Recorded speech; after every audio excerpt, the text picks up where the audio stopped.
Get up there, Buster. They're rolling down this beautiful friendship sloop in the old-fashioned way with oxen and pipes, and it's fabulous. Boat called the Blackjack that was built about, I believe, 118 years ago. The oldest friendship sloop that was built by Morse builders. Friendship sloops are iconic, so it's really nice to see it. Since I've been sitting here, they've gone like 60 feet. They have to do it a little bit at a time because, of course, they have to keep control. They have a rope on the back of the boat with probably 25 people holding it. This is very tricky.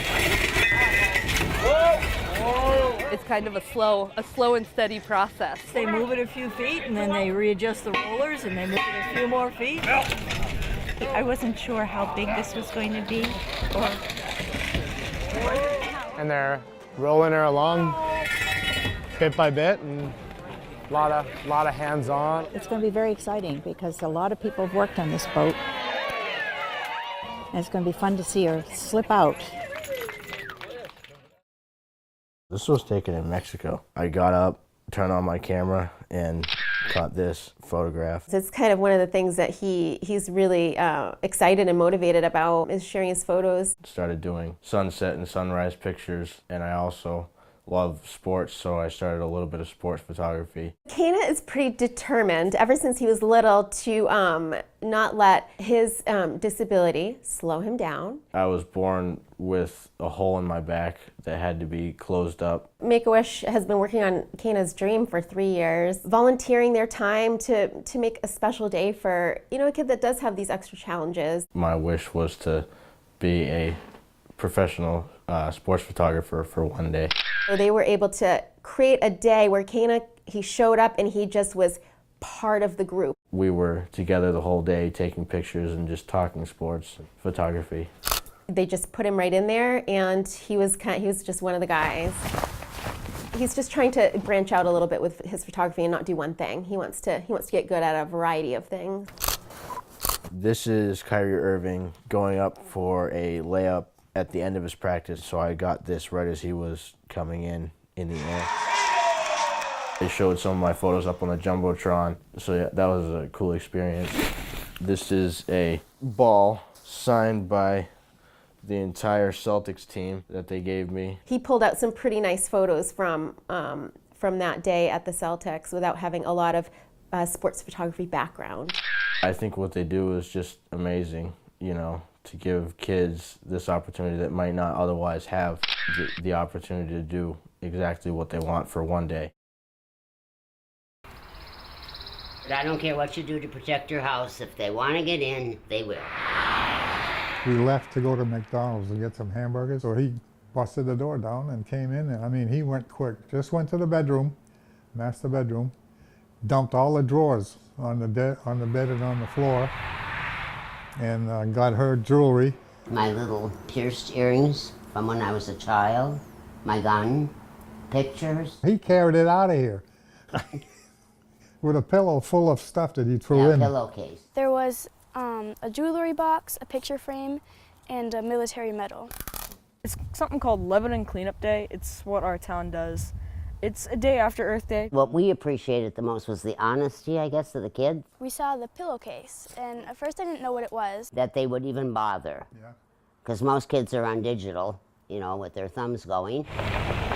We knew that no one would really throw that stuff away, and we brought it to my mom, and she posted it on Facebook. They decided they were going to find out if they belonged to somebody locally. There was a picture in there, too, of those people, and someone ended up recognizing those people. Oh, yeah? That's how they found us. This is what she recognized me, so she called me, and she said, I think we found your stuff.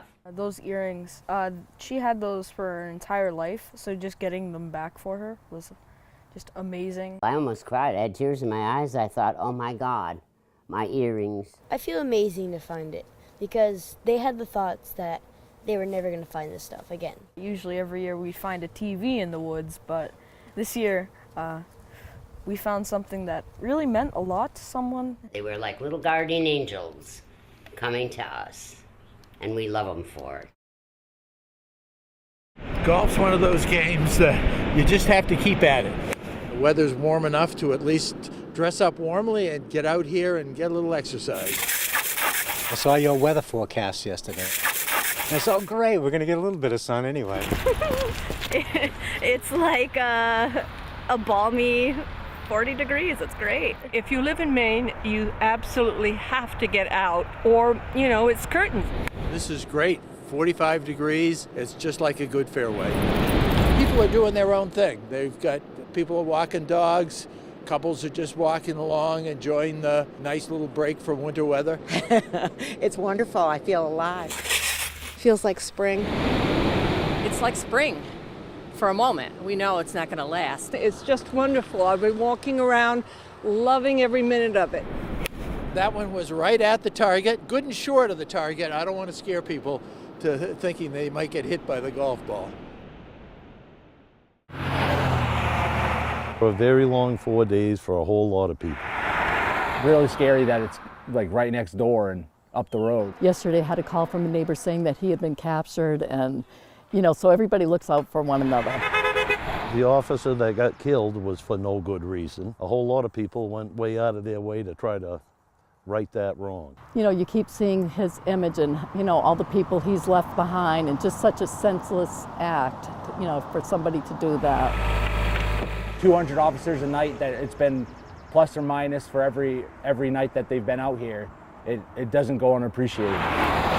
Came up with the idea of putting a flag way up high, so got up a little extra early and come over and did it. The lower flags for the officer that died in the line of duty, the half-staff. The one above is for every officer trying to right a wrong. You hear the horn beeping all the time. Yesterday the horns were beeping all the time going by. Just seeing that, from the road and the image of that, it means a lot. Yeah, I lowered the boom a little to center the flag over the pole. Just a little honor that we can put up, just to show that we really care for what they done for us.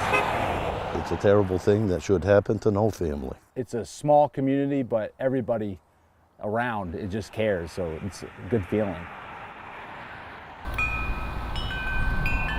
I think a lot of us are experiencing a real emotional roller coaster in that it's 1 hour, it's really, everyone's just feeling very numb, and then the next it's a lot of crying and a lot of processing.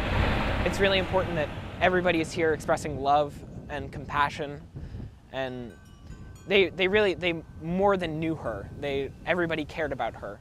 I wrote "Keep Smiling" because Izzy always was smiling. I wrote my dance partner forever because we went to the prom together this year, her first and only prom.